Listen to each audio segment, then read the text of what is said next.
This is a debate about fairness, equality and justice, and I'm very proud to be defending the motion. I think we should just acknowledge at the start that the administrators of both Oxford and Cambridge are completely committed to social engineering.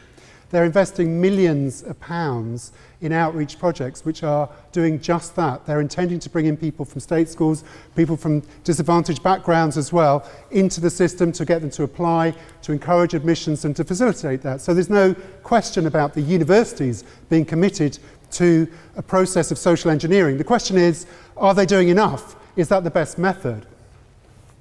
Clearly something's going wrong, and we've heard the statistics. We don't really need to go over those. If I wanted to create an athletics team just from the people in the room, I would probably get you running around the running track, throwing things, jumping, and see which of you were the best at it. And I'm sure there's some exceptional athletes in the room. Now, I would only take the people who are really good. I'd take the ones that would demonstrate their excellence and treat the excellence in the trial as evidence that they would be good going forwards. But actually admissions to universities, particularly elite state-funded universities, shouldn't be decided in quite that fashion. It's slightly more complicated. Some of the defenders of the status quo will say, well, we're just running a trial and we see who are the best. It just so happens that 5 times as many, or if you went to a state school, you're 5 times less likely to get into Oxford or Cambridge than if you attended a private school. One way to think about this is to run the kind of experiment, the thought experiment that John Rawls is famous for. John Rawls, the political philosopher, and he imagined a state of affairs where somebody has to decide, you have to decide what kind of a society you want. The only snag is, you don't know what position you occupy in this society you're creating. Under those circumstances, in that thought experiment, you're less likely to be biased, we hope, towards your own situation, because you won't know if you're rich or poor, whether your parents are pro or anti-education, whether you're articulate or tongue-tied, whether you're deprived or advantaged in some way. You won't know that. So what kind of a society would you like to create?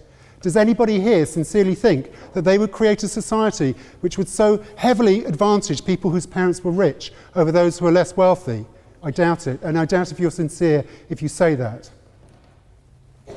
So from behind that veil of ignorance, I don't believe that we would choose the status quo. The question is, how can we get out of the status quo into something better? Now, there are absolutely brilliant outreach projects. They're very moving, some of them, if you read the detail of these. People are devoting huge amounts of time and energy into getting out into schools, getting out into primary schools even, to try and encourage people to aim high, to apply to Oxford and Cambridge, to apply to other universities as well, because the framing of this debate seems to imply that other universities are somehow inferior to Oxford and Cambridge. There are many great universities in Britain. And these are excellent projects. These are absolutely wonderful. But they've conspicuously failed to do more than just put a plaster on a gaping wound. The basic problem is that state education is open to everybody. Private education is closed to many. Even with bursaries from the charitably funded, the public schools with charitable status, which generously give bursaries because they're not paying tax, we still don't have anything but a trickle of people being funded by private schools. What we need is to recognise that because state education is open to all and private is closed to many, we should be setting up a system which allows more people from state schools to enter the state-funded higher education system at its best. So, we could wait for outreach to take its effect. But how long? 20 years? We could use stronger measures. We can wait for politicians to fund state schools at a level that's actually compatible with getting a large number of state school students into Oxford and Cambridge. But we've been waiting for a long time.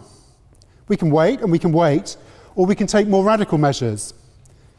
Of course we want to keep outreach going. This is fantastic, and it should be better funded and better recognised. But what we really need are quotas. And actually, as a point of fact, there are targets that are regularly missed by Oxford and Cambridge. What we need is quotas, quotas that actually carry serious financial penalties when they're not met. Quotas that require, say, 70% of Oxbridge places to go to students from state schools.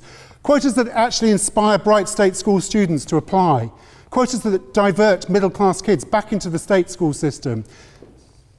Don't tell me this is unfair to privately educated pupils. Any of them could attend a state school. Don't tell me that free schools will do the same job. There's no evidence of that. And why should we put a bunch of amateurs in charge of our schools anyway? How will that benefit anyone? Point of information. Do we not have a bunch of amateurs in charge of our education system called the Department of Education? A point of information. As a point of information, they're actually very well paid. They're not amateurs. And they're professionally trained. That's just a pathetic point. It's not even worth answering. Look, we've already waited for years. And the statistics are terrible.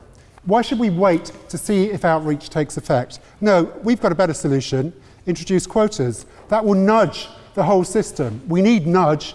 It's not enforcing people to attend state schools. They can make the choice. You can still go to your private schools. There's no problem there.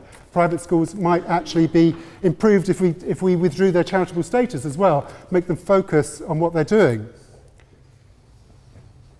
So we've waited and waited, and we haven't got there. If we don't introduce quotas, I can't see any other solution. If you've got a better solution, tell me. This is about fairness, it's about realising potential, it's about justice, and that's why I support this motion. Thank you.